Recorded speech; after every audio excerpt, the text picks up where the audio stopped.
Баршаңызға сәлем достар. Бүгін шакшука деген израильский тамақ дайындайтын боламыз. Ең бірінші инстаграмға өтіп, осы менің парақшама тіркеле кетіңіздер. Рахмет. Осы шакшука деген тағам израильдік тағам екен. Таңертең және кешкіге қолданылатын тағамдары екен.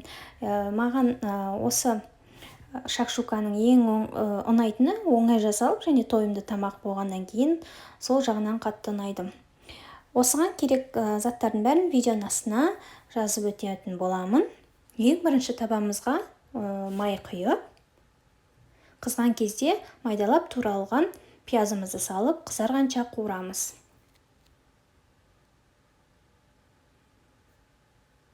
Осы кезде қуырып жатқан кезде ортасынан 2 тіс сарымсақты майдалап тураймыз да қосып бірге қуыратын боламыз.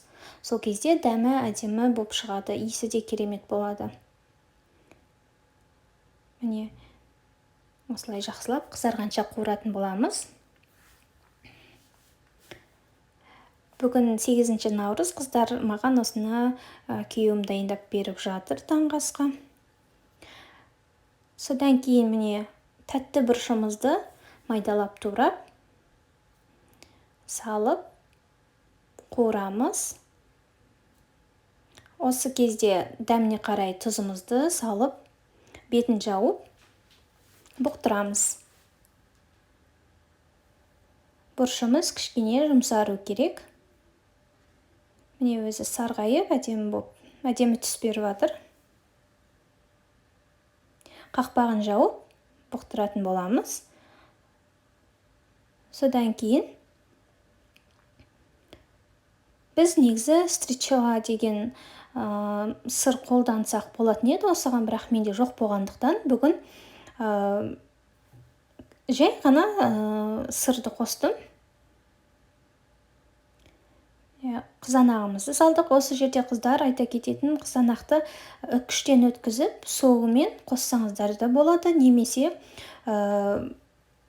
ыстық суға салып, қабығын алып тастап, майдалап турап салсаңыздар болады. Міне осындай өзінің соғын шығарады қазір қуырылып. Кішкене шайдың қасығын ұшымен томат салып жіберсеңіздер болады, бірақ өзі қып-қызыл болып әдемі болып пісіп жатыр. Міне осы маңда көрініп тұр жолдасымның қолы. Осылай кішкене